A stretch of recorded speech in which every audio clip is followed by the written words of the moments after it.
no baby. I'm not wasting my time. Man, Bobby, knowing that was Richard's favorite song, I'll tell you, man, I can feel it here in my heart and in my soul, brother.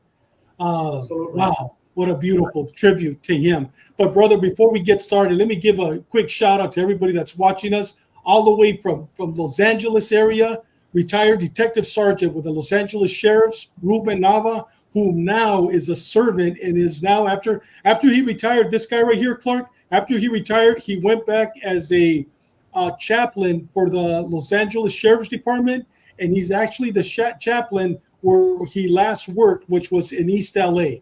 And they just celebrated their 100-year anniversary, I believe, on Sunday. Thank you, Brother Ruben, for watching us, man, and for your service, brother.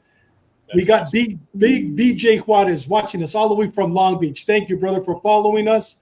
We got Dim Janice all the way from Thailand, 5 o'clock in the morning. Thank you for waking up, brother, and watching us. We got San Diego PD, legend, Team 4 member, Chris Kilby. We got Roger Demshock, another legend with the San Diego Sheriff's Department, worked the gang unit. He's actually, Bobby and Doug, going to be our guest next week, and it's going to be an outstanding show. We'll talk about him.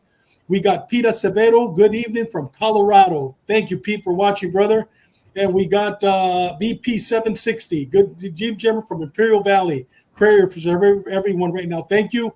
And we had the brother from last night, man. Presente, señores. Saul Ayala. Welcome, brother. And we got Lupus. Saludos from somewhere in Mexico. Saludes. And we have the president of SIGLA, the California International Latino Gang Investigator Association, George Norris, watching us all the way from Maryland.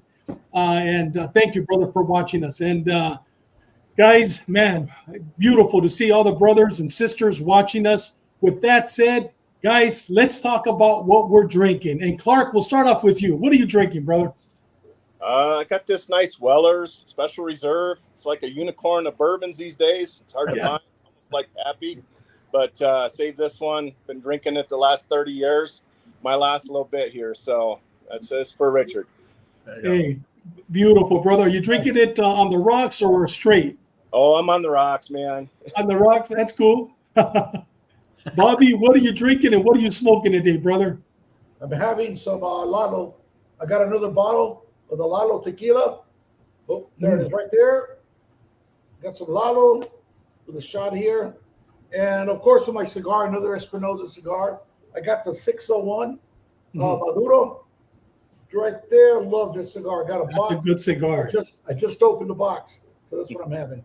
Well, Bobby, hopefully Sunday when I'm over there, you're going to bring that box and you and I are going to smoke it. Hopefully. For sure. Big Doug, what are you drinking today, brother? You always surprise us with a great bottle also. Tonight, I've got Uncle Nearest. I don't know if you know about this guy, but he's known as he's the first known African-American distiller, master distiller. And his name is Nearest Green. And look him up. It's a fantastic story, but it's really, really good whiskey. Are you drinking it straight or on the rocks? I know straight, right, brother? Oh, straight. Yep, I'm drinking it straight. Neat. That's cool, man. Well, you know what? Today I got a Chivas Regal Extra 13 years. Wow. And it's okay. When I first started drinking Scotch, I started with Chivas. Then I went to Buchanan's. Now I'm with Glenmorangie. But this brought me back to the very beginning, which like probably 30 years ago. So in honor of Richard, literally 30 years ago, I started with Chivas Regal. Great Scotch. But guys, let me just give a quick breakdown of what happened last night. We had Saul Ayala with us. Man, what an outstanding show we had last night. We talked about Richard. And I know, Clark, you know that this week we are honoring him. We honor him on our show all the time. But especially this week, coming the 30-year anniversary this Sunday, and Saul and Bobby took us on they took us back in time. And as they're both talking, I'll tell you, I felt like I was there when they were making the buys. I felt I was there when you saved Saul's life. You know, when he was talking about that girl with the 44 Magnum. I knew you were going to do that. That's why I go, brother, you need to tell the story because Clark's not going to say it because he's a humble man, right? He just had a short thumb, man. If she had got the thumb on there, it'd have been a different story. Exactly. And you know what, Clark? It was a wonderful experience for all of us. But today we're honored to have you. And with that said, Bobby, it's all yours. But before Bobby, Doug, anything you like to give shout outs or anything you'd like to say before we give it over to Bobby? Yeah, I'd like to give a shout out to all my academy mates at the 101st PD Academy. Graduated 39 years ago yesterday. And, wow, 39 years ago. Yep, Salute, enjoy your retirement. Salute to all your academy mates, brother. God bless them for putting up with you during those 6 months. Yeah. Bobby, it's all yours, brother. All right. Well, first of all, I want to thank all our viewers. Yes. Those of you who checked in last night, right towards the end, Yes. Clark sent me a message, and I started trying to read it, and I couldn't even finish it. It's, we're going to talk about our brother Richard Fass, and it's still something. Years ago, I wrote an article for Breitbart News. It took me most of a day. I could not finish it. I would try to write it, and it was so difficult. And then finally, when I put it out, it was my way, our way of honoring him, just like what we want to do here today. But I want to thank Clark for coming out and joining us, because I know this is it's going to be difficult. It's going to be a difficult episode to talk about, because sometimes as cops, tragic incidents, traumatic incidents, we tend to lock in a box and put it away and pretend it didn't happen. And of course, many times it will rear its ugly face. And but this is something that is affected a lot of us. And Clark was probably a couple of academy classes ahead of me. I think you're a 4002, right, Clark? Yes. Your serial number? 4002. I still, it's funny. I couldn't remember guys' serial numbers, and most of the time, I cannot remember where my car keys are at. And I remember Clark's serial number and the last time I left at the PD 19 years ago. And yeah, Clark was a couple of academy classes ahead of me, maybe 2 or 3. And I met Clark. I remember running into Clark when he was in uniform. He was a patrol. He was out of 400. And I remember you and Juan Garza riding together. You guys are doing a lot of the South Central detail. That was a fun detail. I got to do that later when I was in gangs. And then I got to Gang Squad in 86. I was only there for a short time. Clark was already there. And that's when the first time I really got to work around him for a short time. And I remember, Clark, you're the same way. You wanted to get to Narcs. I wanted to get to Narcs. I got there a little bit ahead of you. And next thing you know, we're there together. Yep. One of the things that I always want to bring up, me and Saul talk about this, other guys that I've met in the international world doing that did narcotics. Clark, you know this, that there's a lot of guys that work Narcs. And there's a lot of categories. There's the sport guys that will do search warrants. They're valuable. You need them. Yep. And you need those guys that can come when you give that signal. They're going to come and rescue your ass when you're giving that signal. Then there's guys that are doing street buys. And there's a lot of guys that do the street buying, the $20 rocks, the $10, $20 papers of heroin, a little bit of weed in here back then. But there's a very small group that did the type of cases that you, I, Saul, Richard, some of us did, where you start dealing with weight. When you start dealing with weight, when you're doing multi-kilo coke deals, multi-ounce heroin deals, larger marijuana deals, it's a lot more dangerous. There's a lot of danger when you're dealing with the criminal drug addict, but when you're dealing with large drug deals, that is where, I really consider myself, Clark's my brother, but I really consider him my brother because of the brotherhood that we have from that small select group of guys that did the multi-kilo buy bus, that only those of us know the feeling when you give that signal and the arrest team is coming and all hell's going to break loose. And at times you don't know, you might get shot. There's so many things that could go wrong. But that's why I wanted to bring you on here. When Richard was killed, I remember you were on that squad, and I didn't realize at the time how close you were to the actual situation. So that's why I wanted to bring you down here. This is a way of honoring Richard. You know him very well. I got to work with him very closely. You did as well, but you were there at the end. And just wanted to welcome you. I wanted to thank you for being here and welcome you. And years of time, I want to ask you, tell us a little bit about yourself. What got you started in the in law enforcement? Well, my dad was a cop, and then I have a few cousins that were cops, and my wife was a police officer. And actually, my ex-wife, I'm a police statistic. I got 2 ex-wives. My third wife, we've been married 24 years now. Lovely lady, kind of got me through some rough times, but she worked narcotics, so she understood. And I don't know, my dad worked narcotics, and I always just wanted to do that, and that's what I worked for when I got into the department. It was fun. It was a great job, man. There was some good guys there, Johnny and Oscar and Bobby, you know them all. Dave, right. Miranda, and Ron Gomez Senior, even Junior, Loopy. Yeah, he in his own right. He in his own right became an excellent cop and a great narcotics investigator. Ron Gomez Jr. Yeah. Senior was one of the legendary narcs from the era before me, and his son joins the department and also gets to narcotics. Yeah, Delbert and Humberto. I don't know if you remember Humberto from Customs. Yeah, from all those Customs. They're legends, man. I worked with them. So I appreciated all their I appreciated all the help that they gave me. I mean, I was just some dumbass white boy from some little town in Michigan and showed up.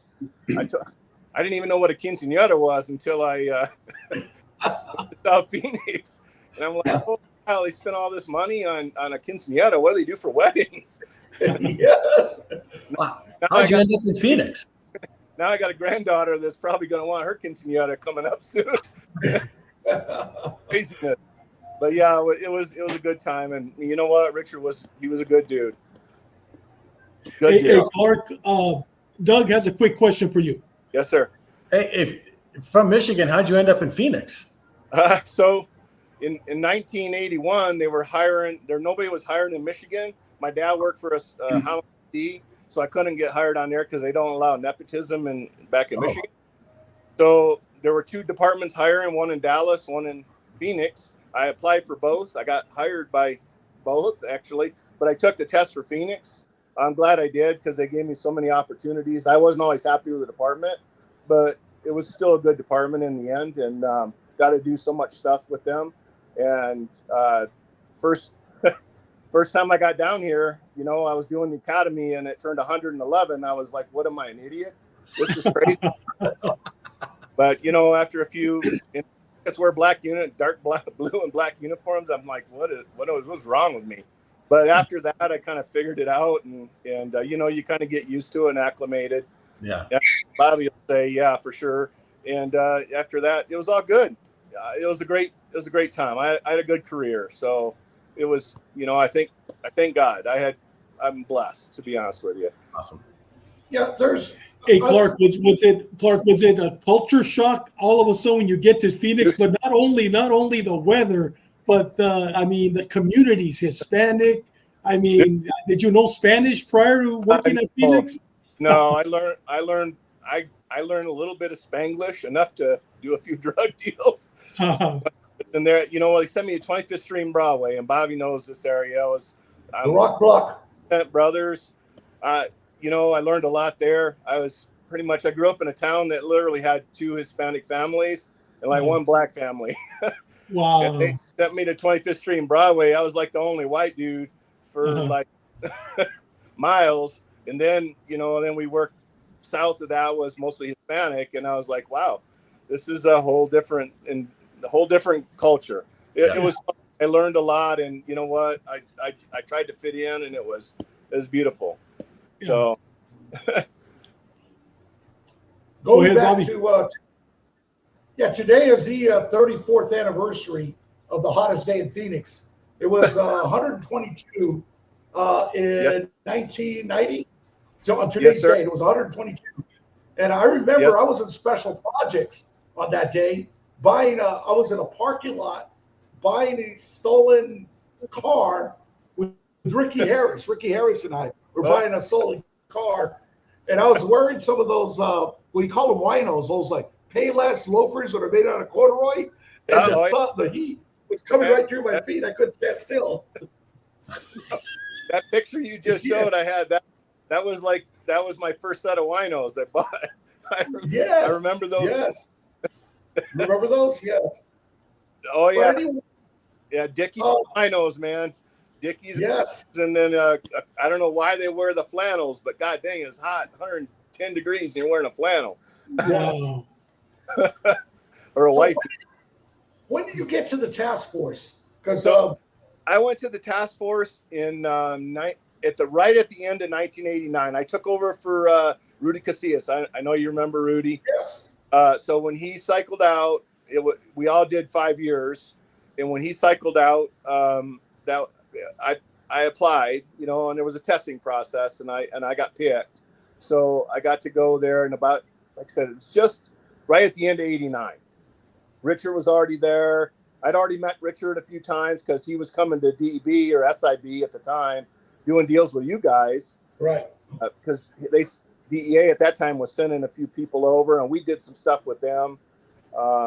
With Delbert, that's how I met Delbert. Dude, I love that guy's mustache. I always want a mustache like that. I never could grow one. But he was a legend. I'm like with Saul. The few times I met him, I was afraid to talk to him. With Delbert? we were all afraid to talk to him. When I first met him, I was in awe because I knew who he was. I did too. And I was riding with Johnny Vasquez, and Johnny introduced me to him. And I remember even before I got to Narcs, just by accident, I remember when I met Clark, when I really met him and talked to him, I was in Gang Squad. And I remember immediately he told me, your goal was to get to narcotics. And so was mine. I wanted to get there. That was I wanted to do gangs and narcotics. But I remember when I was before I was still in uniform, I accidentally read a buy bust report that Johnny Vasquez did with Rick Ramos and Delbert Salazar.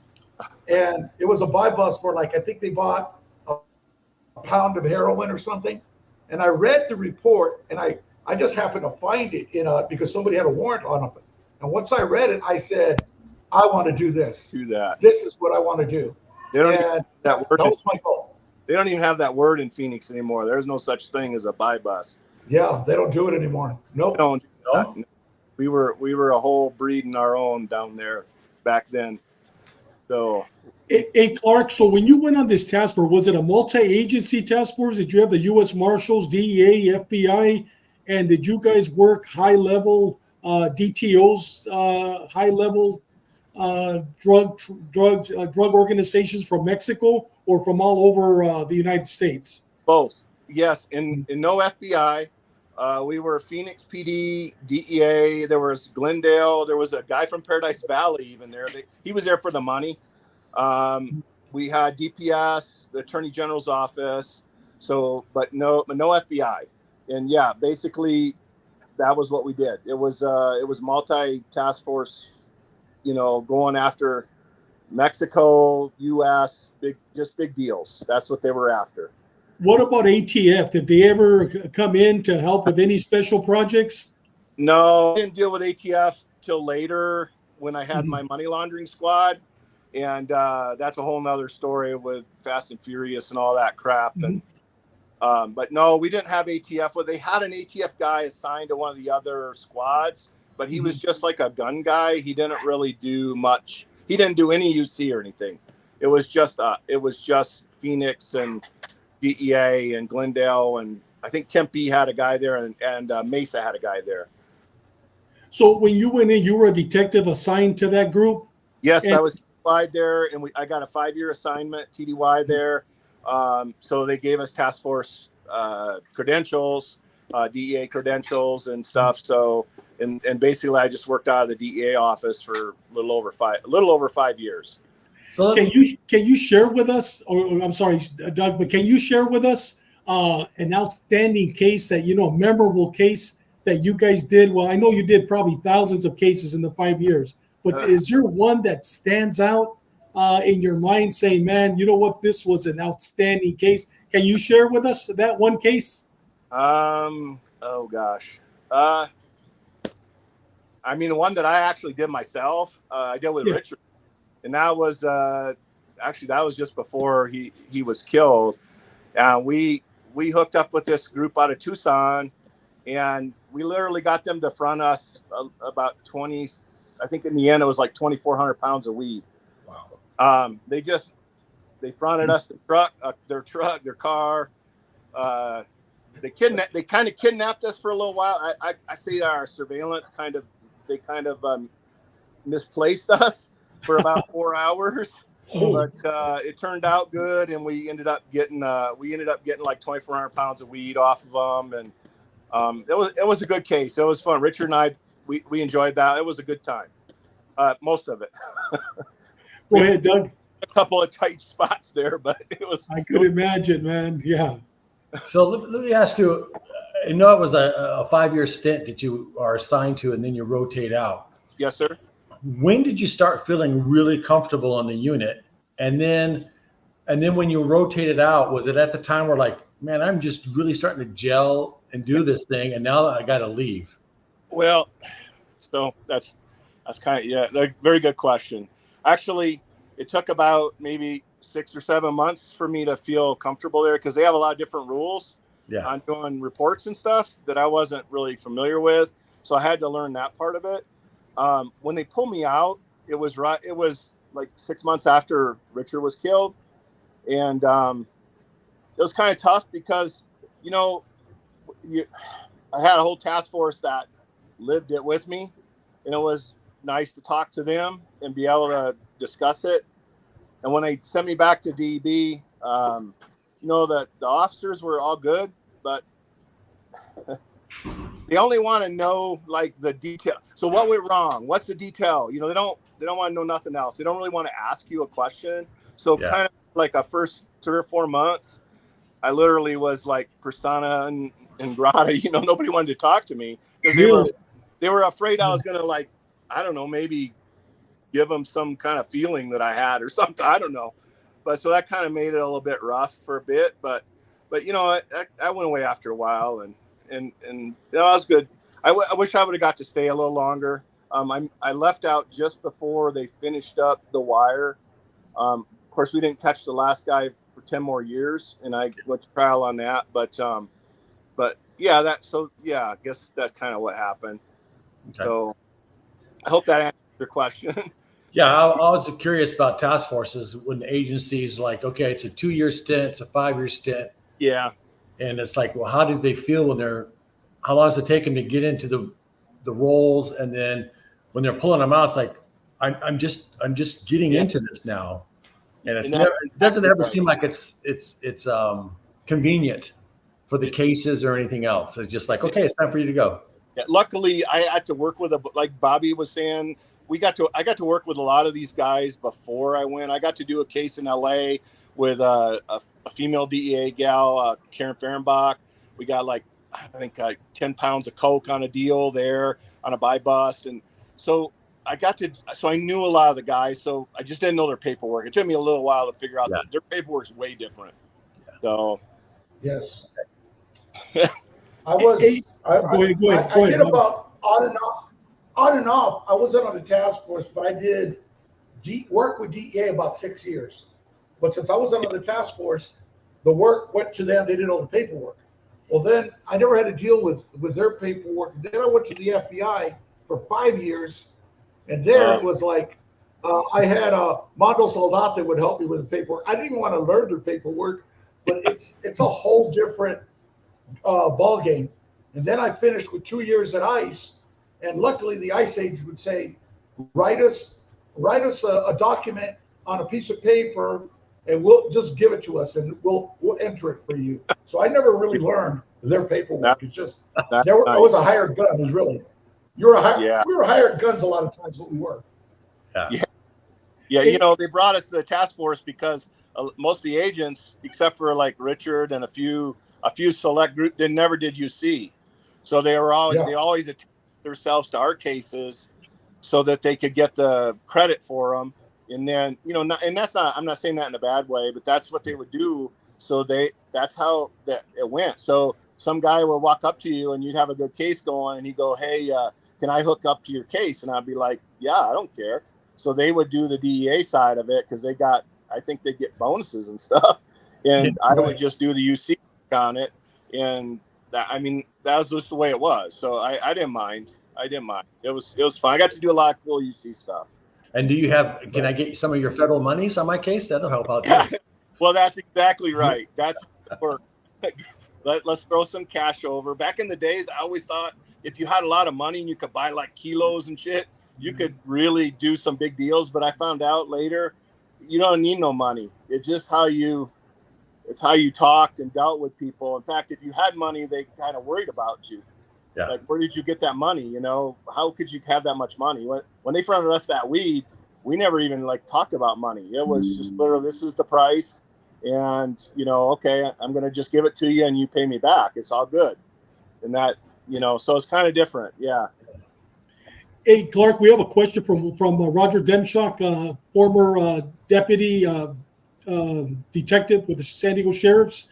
Yes, was sir. there real sentences for that much weed? Here it was a day a pound in state courts in the 90s. You know, I don't remember what the sentences were, but I think, we did them statewise because it got more. And I think they got like 25 to life for that weed.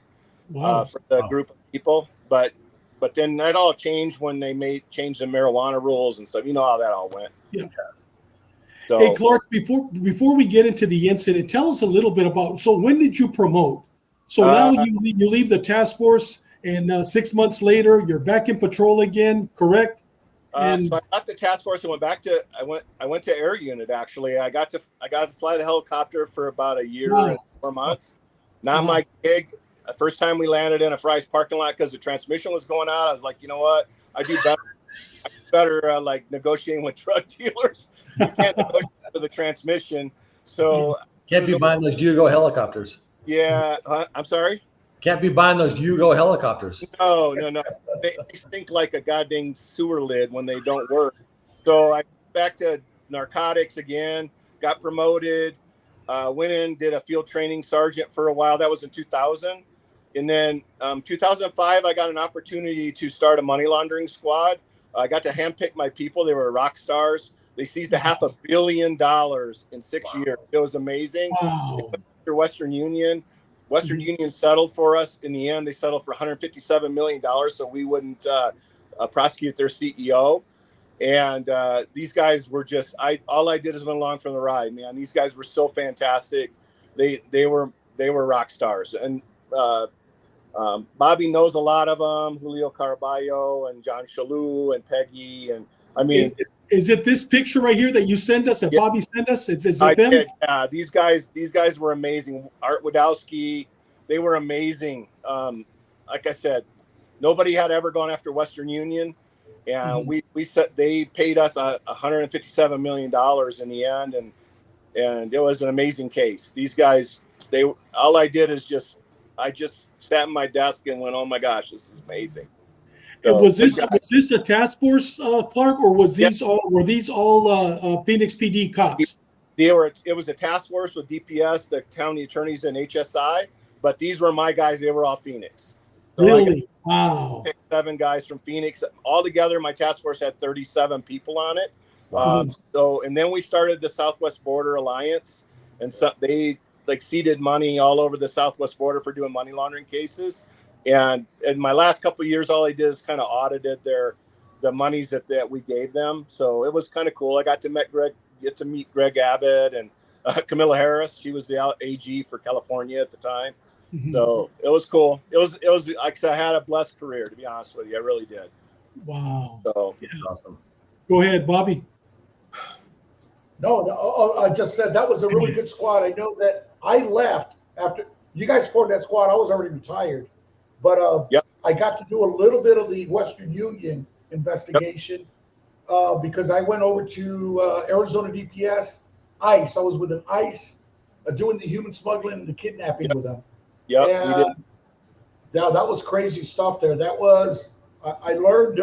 You mentioned not knowing, getting your feet wet. When I first got there, I knew nothing about human smuggling or kidnapping, and within 3-4 months, I was testifying in federal court as an expert.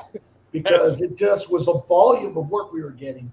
It was. I was So testifying DC on money laundering for Southwest Border on funnel accounts and all that stuff that my guys were doing. I was like, every time I go, I said, yeah, you wonder why this lowly police sergeant from Phoenix is talking to the FDIC and FinCEN and all these crazy 3-letter and 4-letter agencies. It was nuts. But yeah, it was a good, like I said, I had a career. I really did. So. Hey, Clark, before we talk about the incident, can you share some stories about Richard? Some stories, I mean, that so our listeners, last night we heard about this. I'm going to put it up. The empanadas that he loved. Do you have any empanadas? Bobby had some great empanada stories, and so did Saul. Do you have any empanadas? Just share with us some stories, and then Bobby will get into the case, if you don't mind. No empanadas, but Huelo Canelos. Canelos in Tucson.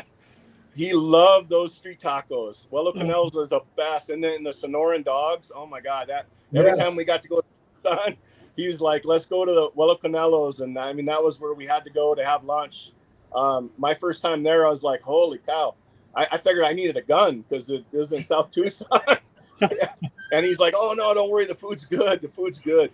But Richard he was the best joker in our unit. He would do practical jokes on people, but he had the most deadpan face. Like he was a funny guy, but he would do like a practical joke. And after knowing him a while, I realized that when he was deadpan faced, he was the one that was doing the joke. So nobody else would know. He'd be so calm, like, oh yeah, no, I don't know what happened there. But you knew it was him that did it. So like I said, good guy. I did a ton of UC deals with him, and he was such a good, he was really loved his family. And I got an opportunity to talk to his family 2 years ago when DEA, they dedicated their new building to him, and I was privileged to be invited. I was honored, and I didn't really want to talk, but Sherry Oz, their SAC, kind of shamed me into it. And it was a tough time, but it was wonderful that they did that to keep his memory alive. And it's wonderful you guys are doing this. I just wanted to say, appreciate it, because 30 years later, I still think about it, but I want to make sure that a lot of people still understand the sacrifice that he gave. Yeah. Amen. Is that building there in Phoenix, Clark? It is? Yep. Brand new. They built it I actually built it like 4 years ago. But right when they were going to dedicate it, they had a couple agents killed down in Tucson they were trying to take some guy off on a train or something, and that pushed it off for another year or so. And then Sherry called me. I was actually heading up to Alpine, but I turned around and went back because I wasn't going to miss an opportunity to honor Richard. His sacrifice is just unbelievable. So. That's beautiful.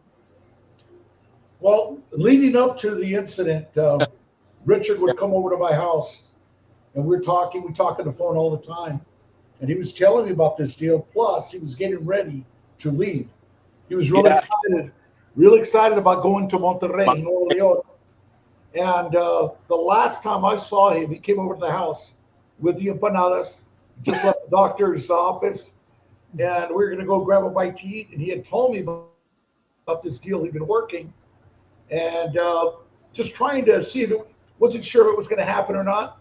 And I know you mentioned that he was going to be heading to Tucson to take care of some personal business. I know he had to do this pack out, admin stuff, and I think he was going to leave in about a month or so. Yep. I guess in about a month, but I remember he was going to be leaving to Tucson to get everything an arrangement. I know that when I packed out and went to Mexico, you got to wait for the movers. Yep. And it's a lot of work to get arranged to get shipped off to another country. And I remember we talked, and then during the week was going by, because I was already in the week, I was coaching my son's baseball team. And coaching my son's baseball team, and all of a sudden we still had pagers. I had a pager, and I had a 999 code, officer down.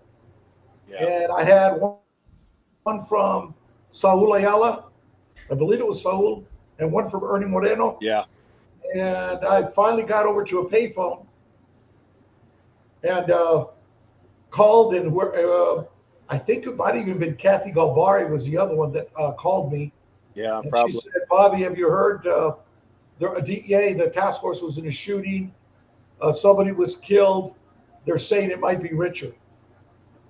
And I go, where are they at? And they said, they're on the way to St. Joe's.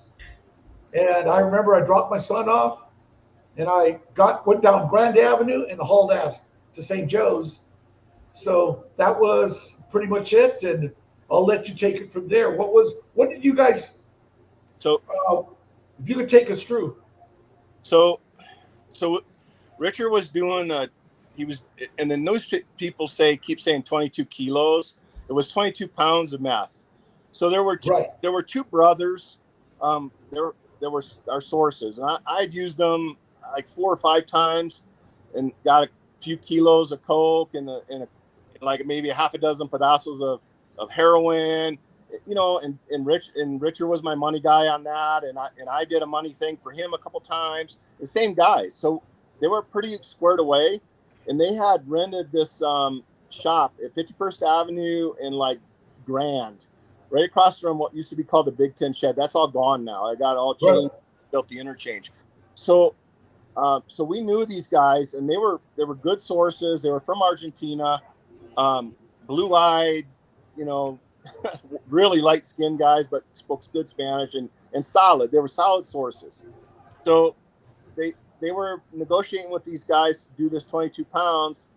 And so the day before Richard met with them, the day before the shooting, he negotiated with the guy that ended up splitting to Mexico for the 22 pounds. And I think it ended up, they were paying like I figured it out, $7,600 a pound for each pound of the meth.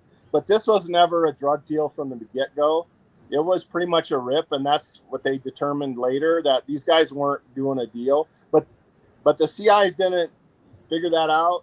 And and I always feel for after being a supervisor, and I know y'all guys were supervisors and stuff and had groups. Delbert Salazar and Paul Turpin were the two bosses, and they took it really hard, and they shouldn't have, because the OPR said we didn't do anything wrong. But you feel responsible for your folks, and you're not clairvoyant. You just aren't. You can't see in the future, and so they did the deal because it sounded like it was a good deal. Richard did the day before he did the negotiations with the guy that split to Mexico, and it sounded all good. I mean, everything, there was no red flags, nothing. The next morning, he had his little going away thing. I actually had court that morning, like I did the day before. So I didn't get involved in the initial negotiations or anything. So so later in the afternoon, the CIs called and said, hey, this is long after his party. And I know there was some rumors going around that Delbert yanked him away from his cake or something. That didn't happen.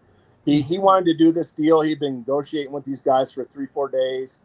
And so it came up, the CIs called and said, hey, we got this deal going. And by that time I got back from court, but they had already picked their team. So one of the agents, Mike Pelinero, he had been there maybe a year from Mexico City, spoke good Spanish. So they used him as the money guy. And because I was just out of court, I got put on a perimeter position. So I actually was over at the Big Tin Shed.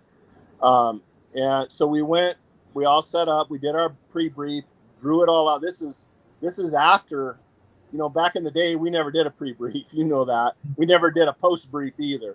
That never occurred, but things had changed by then with DEA and stuff. So we had it all drawn out. We had all of our plans. The problem is it was a Thursday night after, it was 6 o'clock. It was 5:30, 4:30 when we were rolling. They couldn't get a wire number. You guys remember having to get a wire number to be able to wear a body bug? Right. Yeah. So because it was late, and those body bugs were worthless. They had the phone one, but up at 51st and Grand at that time, the cell service was spotty at best. So that one wasn't going to work. So they were talking about using the body one, but that one, how it got hot. Jesus, a couple batteries. The batteries would go out very quick on those things. Looks like he froze up. He'll come back on.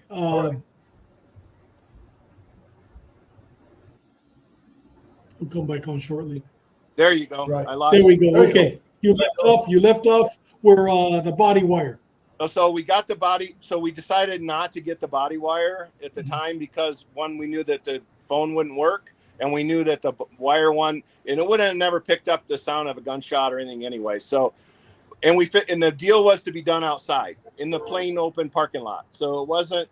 That was what the plan was. So everybody rolled out there at like 4:30, 5 o'clock. They had counter surveillance out. It was rolling. They were rolling around on bicycles. We found the bicycles later in the shop. And so, I mean, this is a normal dope deal. It had counter, had everything, but there was no red flags. So Mike Calinero came in with the money. It was $167,000 in cash. And then he left with it after he flashed it and like normal, you know. And then the guys, the two guys that were left were not the guys that Richard had talked to, not the guy he had talked to the day before. These were just lackeys. They didn't have a plan, and they didn't know how to change their plan. You know, their plan was to rob the money. Well, when the money left, they didn't know what to do. So they told the CIs and them the only phone that was available was a hard line, because back then the cell phone was the bricks and they only worked intermittently. So they went into the office of the shop because it was air conditioned. It was a little small office. And the guy supposedly made the phone call to call in the 22 pounds of meth, but they said, okay, they made the call. But I don't think, I mean, the CIs in the trial said they don't think he even made a call. So they walked out of the office and came right back in to the office. And one of them grabbed Richard and put him to the ground. This is via the CIs. I wasn't in that part of it. So they put him down on the ground, and one of them had a handcuff and was handcuffing his left hand. So the other guy, I guess, was standing off to the right side. So Richard, from what the CI said, Richard reached behind himself. He was trying to tell him, you know, don't do this. I got a family. You know, you didn't tell him he was DEA, but he was telling him, I have a family. Don't do this. And then the guy pulled out the gun, and he was holding it on him, and he was handcuffing his hand. Richard pulled out his gun, and the guy shot. Well, a lot of you guys, you all know from police stuff, the guy was looking at Richard's gun. He shot it. It literally hit Richard's trigger finger and blew the trigger off of his Glock. And that gun out of his hand, and it slid across the room in front of one of the CIs. And Baltazar is the name of the guy. So the other guy that came out that was there, I think his name was Augustine. I can't remember. Augustine. Anyways, he pulled out a 45, and he literally just opened up on Richard and shot him. Oops, I see I lost my fit. Shot him like, I don't know, he emptied a magazine on his back and his head. And so the suspects turned to the two CIs, and they were going to shoot them, but the CI picked up the gun, Richard's gun. It was inoperable, but they didn't know that, and he pointed it at them and started running at the two guys. So while Richard was he pulled his gun out, he got one round off and shot the one guy that was handcuffing him in the stomach. So then the gun was inoperable. The CIs ran with the gun at the two suspects, and they took off running out of the business. So one of them ran out the front door, and they had a car sitting out there. It was a Cougar, I think, with California plates. It was sitting out there. It was stripped clean, because this was a rip from the get-go. It had nothing in it. And he got in the car, and he took off. And another guy, the second guy with the 45, he ran out the back door. And about that time, somebody got on the radio and said, hey, there's people running from the shop. We don't know what's going on. Something's not right. So we were like, move in. And then there was like a little bit of a pause in that, but everybody was going, move in. So I was across the street. I shot across 51st Avenue. I saw this guy come out of the back shop. He threw something up on the roof, and then he's running through the field. And I'm in a truck, four-wheel drive. I'm driving across the field, and he ended up running into the door of my truck, fell down, and so I jumped out and grabbed him, and he was covered in blood, covered in blood. I'm like looking at him, going over him, and he had no wounds, but he had a magazine of 45 ammo in his pocket. So there was a DEA agent that came up behind me. Fred's his name. I handed him to Fred and said, "Hey, take this guy. He's not injured. He's just bleeding. I got to go in the shop." So I ran into the shop. Come find out later, the guy actually escaped from Fred, jumped into a truck on 51st Avenue, and two cowboys jumped out, didn't know what was going on, but saw the police cars, and they basically beat the shit out of this guy and drug him back over and gave him back to the DEA agents, and he was taken in custody. He's one of the shooters. What he threw on the roof later, we found out, was the 45.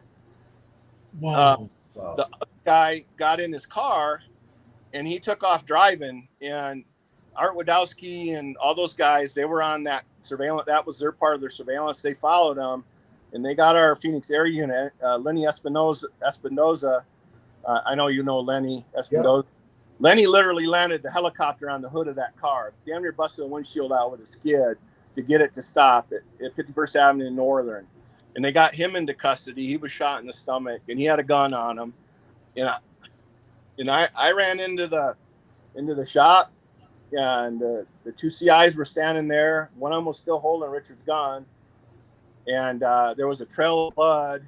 And so I went in the office, and there was a trail of blood into there was like a little closet.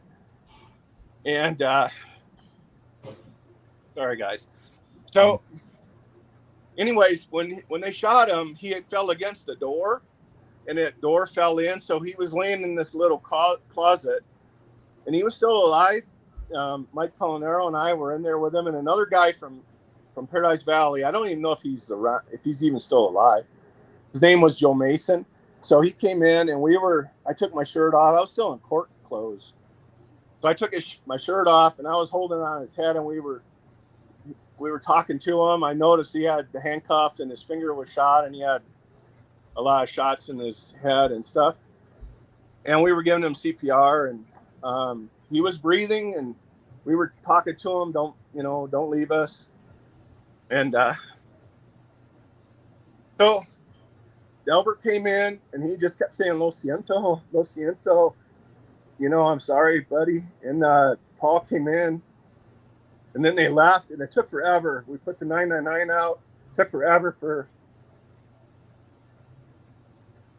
Glendale Fire to get there.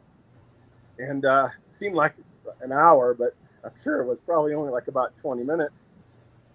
And they transported him. And then we knew en route, they called him en route that he wasn't going to make it. And so then there was this big fight with Glendale and Phoenix on who was going to do the investigation.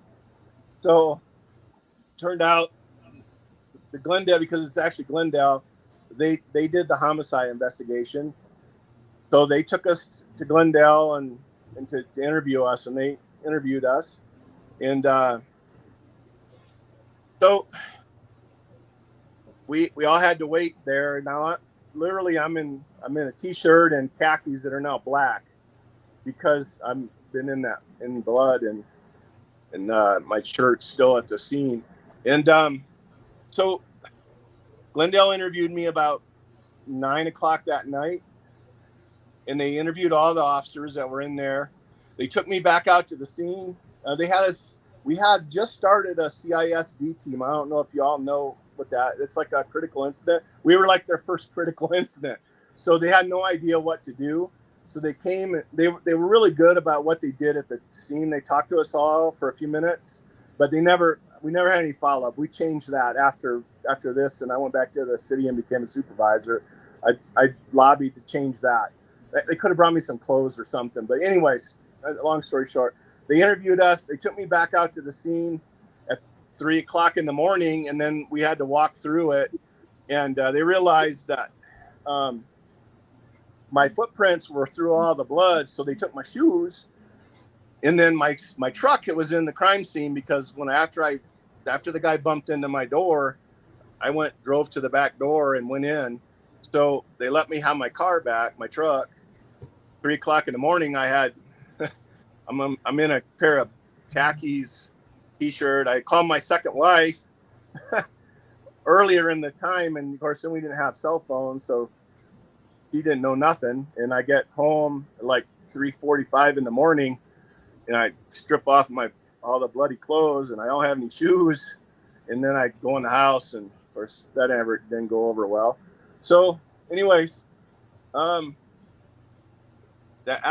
after that, Glendale did the report on it and stuff. And then there was a fight with the city and OPR from DEA, because OPR doesn't interview their people for a few days. City wanted them to interview them like right now, and we fought and negotiated that out, and OPR ended up doing the investigation on it.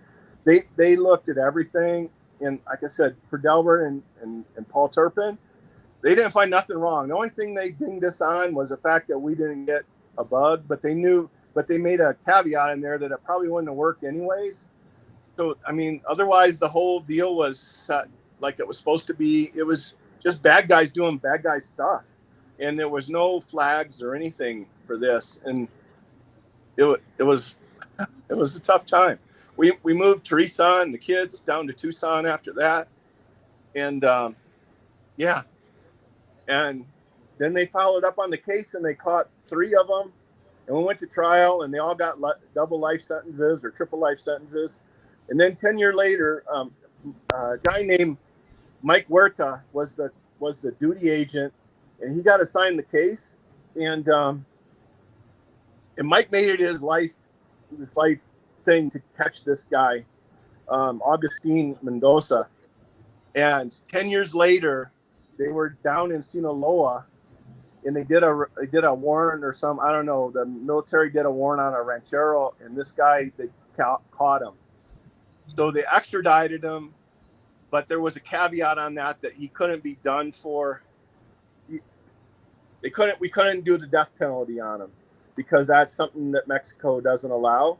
Right. So we went to trial 10 years later, and we got like a 2 life sentences with no parole. In the meantime, when the funeral happened, DEA guys couldn't go to the funeral on their own time. They had to take their own time off.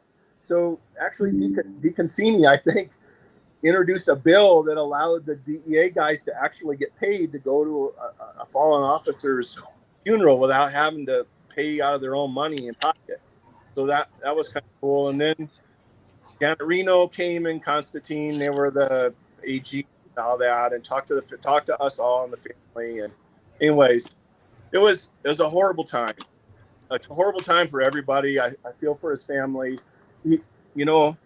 All these years, I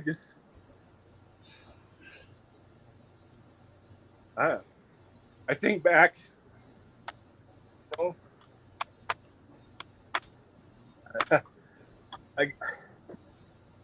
Matthew 5:9, man, 5:9.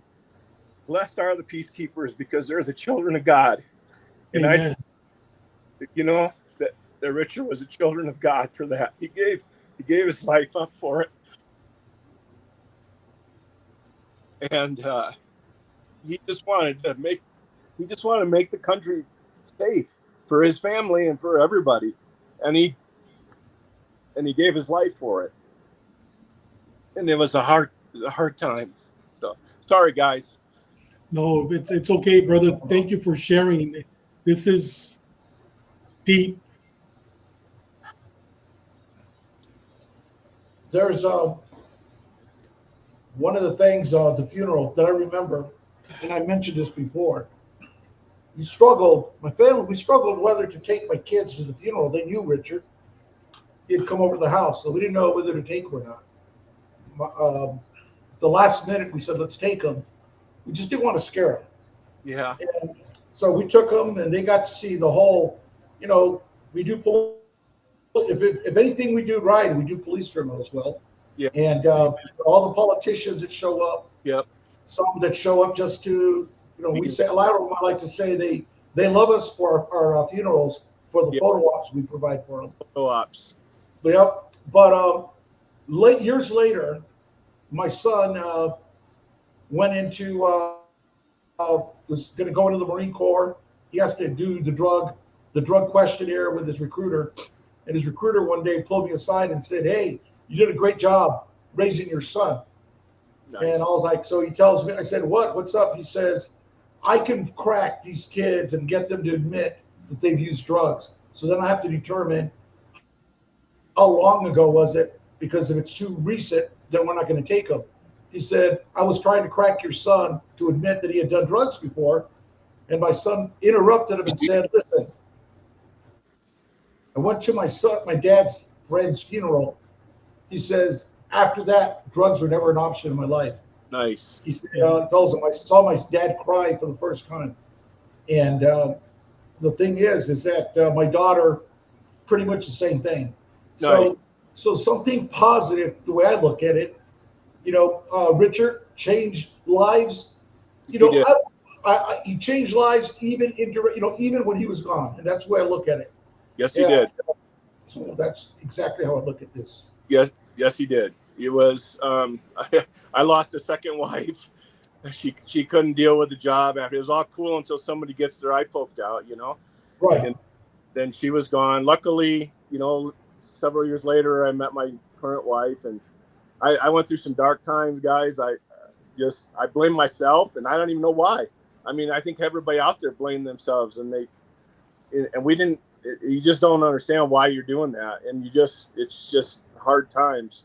But I couldn't even sit through the bagpipes on Amazing Grace without just like bawling for no reason. And 2 years later, so like I said, I got my life right with God, and got my life right with my wife and my family. We've been married, like I said, 24 years, and my family, and it was life changing for me. And it was a hard time, and I remember it every day. Like there's some things that just happen, like a sound, or crazy enough, a smell.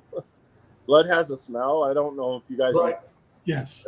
And sometimes and there's a thing that smells like it, and it's just, you're instantly there, and you just don't know how to. It's weird to explain, but anyways, So I'm good. I'm good. It helps to talk about it. I think even 30 years later, and I tell you guys, I really appreciate that, and you guys said some kind things about me. I appreciate that too. That I was just some dumbass country boy that wanted to be a narcotics officer. And when I saw all you guys doing those cool things, I thought, you know what? These guys got to sell to white boys too, because otherwise they won't make any money. So I can buy something. And so I just figured, what the heck? And I went out and boom, every once in a while I get one to sell to me. So I just got lucky. I had a blessed life. I really did. I do. And I don't know. Following up on what Clark is saying, go ahead. Working in the unit, we had quite a few we had a group of Spanish speakers that were doing those type of cases, and but Clark was the only white boy that was in there jumping in with us doing these cases. We're like that did consistently. I think Kalesa did a couple of them. He did, but yep. As far as doing them on a consistent basis, it was Clark was out there standing on an island for the most part, doing these type of deals, which, it's props to him because, and Clark, this, that feeling that you get when you give that signal, and the cavalry are coming, it's exhilarating, but it's frightening. Yeah. Afterwards, this stuff looks good. Yeah, it's a great feeling. Yeah, you're thinking, all right, here they come. Yeah. You keep saying the bus signal over and over again. This looks really good. Yes.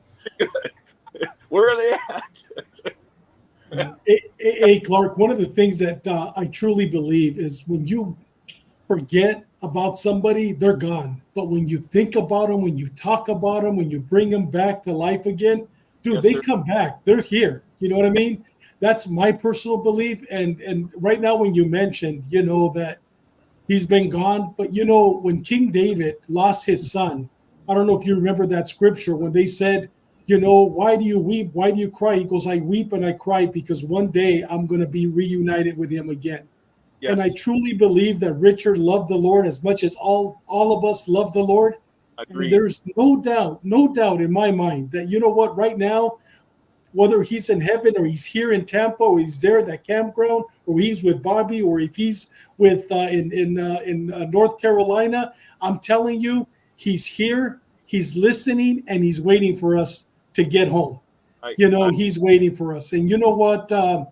It's been 30 years, but the Bible says that one day to the Lord is 1,000 years in our lifespan. And we're going to be reunited with him and so many others. Kika Marena. And we could go on with so many legends, heroes that have died before us, but we're going to be reunited with them again. Clark, thank you very much from the bottom of our heart for sharing this story. Our heart aches and hurts, but we know that we're going to see him again. Yes. We know that we're going to see him again. And you know what? Everything you did, Delbert and your whole squad, you guys did everything that you were supposed to do. It was all in God's hands. I truly believe that. It was you did everything. There's nothing that could be a change. It was all in God's plan. And Bobby, your son being touched, years later and telling that military guy that was trying to break him, you know what? It was that life that was touched. It was there's so many millions of lives that were touched behind his story. With that said, brother, thank you very much. Doug, do you have anything else for Clark? No, I just want to thank you for coming on and sharing. I mean, I think these things are important I know we have a lot of former officers and deputies that watch the show and current ones also. But, the general public has no idea these stories and how it affects you, your partners, your loved ones. All these years later, it still brings up all these memories. And I don't think people truly understand how much we internalize stuff and we don't share. But I think this is important. And I really appreciate you coming on and being so frank with us on the story. Thank you guys for doing this, because like I said, that's the only way we keep his memory alive is, 20 years from now, when somebody looks at a Richard Fass DEA building, who's Richard Fass? If you don't talk about it, nobody ever remembers and knows. So I agree. Yeah, good guy. He was such a great guy. Enjoyed working with him, and he was really a good friend and a partner. Well, I'll tell you, Clark, one of the commitments at this show, Ash Wednesday, and also the Gray Line, the story behind the Blue Line, we every year this week will be dedicated for the rest of our lives while we're on the air to Richard Fass. Every year this week will be dedicated to them. Bobby, any last words for Sergeant Clark? No, I think I told you, Clark, that Richard didn't make the trip to Mexico, but he did in a ways. I told you that, who would have thought? I was really excited. We had plans, and once he got settled in, I was going to go visit him with my family in Monterrey. And he knew he was compound. In 2014, I get a job and I go to Monterrey. I go to Monterrey and I get there, and they were still at the old consulate. We're at the old consulate for 3 months. And I found out, I talked to the secretary that was there for DEA.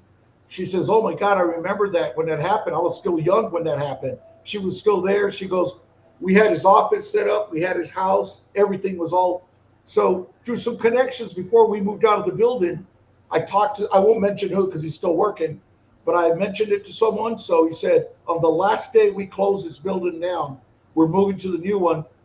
We'll wait on a Friday when everybody's out. We went into what would have been his office, and we drank some Jack and smoked cigars. We disconnected the smoke alarms, and we said goodbye to that old building where would have been Richie's office. Wow. Yeah, we did that. Very nice. But thanks again. Thanks for joining us.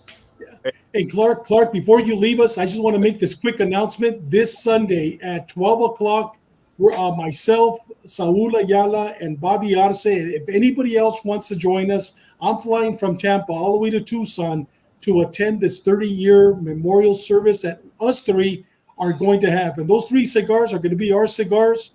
We're going to have a shot of tequila. We're going to smoke a cigar, and we're going to say a prayer in honor of Richard. We're going to be right there at his gravesite. If anybody wants to join us, you're invited. Though it's 109, 114, it doesn't matter. You're going to be among brothers, and Richard's going to be there with us. With that said, Clark, once again, brother, Sarge, thank you very much, and God bless you. Thank you, guys. Thank you, Thank guys. you, Clark. Thanks, Clark. Thank you. Thanks. Wow, Bobby. Wow. What an episode, brother. What a beautiful episode. Thank you. Yeah, difficult. Thank you. Yeah, It's a heartbreaker. yeah, It is. was, sure It was. is. Yeah. But you could tell that, you know what, whenever you get a chance, send me his address, Bobby. Well, I'll get it for you this on Sunday. I want to send him a copy of our book. When the Okay. music stops, the pain begins. I believe that it would be a blessing to him and his family. Even though it's been Will 30 do. years, I believe it would be a blessing. I'll Will do. get Will do. his address. Yeah, definitely. Well, guys, now it's time for next week. Next week it's going to be an outstanding episode. We have Roger Demshock. I'm working on getting Carlos Chacon on with us next week, and we're going to be talking about Ronnie Ayala. I don't know if you guys, I think you've probably heard of him, Bobby. I know without a doubt you've heard about him, Doug, being Mexican mafia leader. Well, it appears, and Doug, you're also going to be talking about one of his latest cases. I believe it was Death Row Incorporated. Yes. Right? Yeah, you're going to be talking about that because this guy, Bobby, was running out of the California Death Row for the past 4 years. He was running a Murder Incorporated. He was getting the guys from San Diego, LA, all over Southern California, committing murders for them. We're also going to talk about 3 weeks ago, he ordered a drone with a high-powered rifle to go into a state prison, a level 4 state prison, Centinela, and shot up the buildings. I mean, this guy thinks he's Al Capone. He thinks he's John Gotti. His goal is to control the Mexican mafia, be the Godfather. So next week, it's going to be an outstanding episode. Carlos Chacon was the one that did the case where they arrested him. Doug is going to share, this Death Row Incorporated. And then Roger was actually assigned to him when he was fighting his Death Row case in 1984. Roger's going to be talking. So we're going to hit the jail, we're going to hit the streets, and then we're going to hit Death Row next week. It's going to be an outstanding episode. We're looking forward to it. Guys, any last words? Bobby, we'll start off with you. Nothing. I'm just looking forward to see you this Sunday, and and we'll see you next week. We'll be ready for next week. Sounds good. For next week's show. Doug, any last words? No, I just want everybody to understand that if you're struggling with anything, whether you're a police officer or not, reach out, talk to somebody, and if you see it in somebody else, make sure you talk to that person. Don't push it off, because a real friend will reach out and at least ask questions and make sure people are okay. So that's important. You know what, Doug? I second that. You know what? Reach out to somebody. If you're suffering, if you know somebody that's suffering, make that phone call. Make that phone call, because that phone call will make a difference. With that said, we'll see you next week. It's going to be an Ash Wednesday great show on Ronnie Ayala in prison, on the streets, and in death row. We'll see you next week. God bless you. See you next week.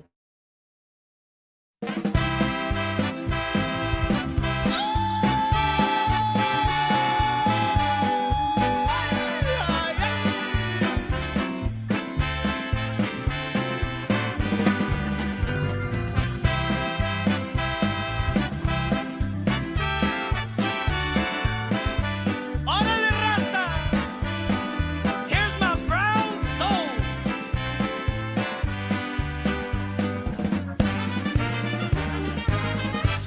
Ya todo se me acabó, no me puedo resistir. Si voy a seguir sufriendo, mejor quisiera morir. Yo voy vagando en el mundo sin saber a dónde ir. Los años que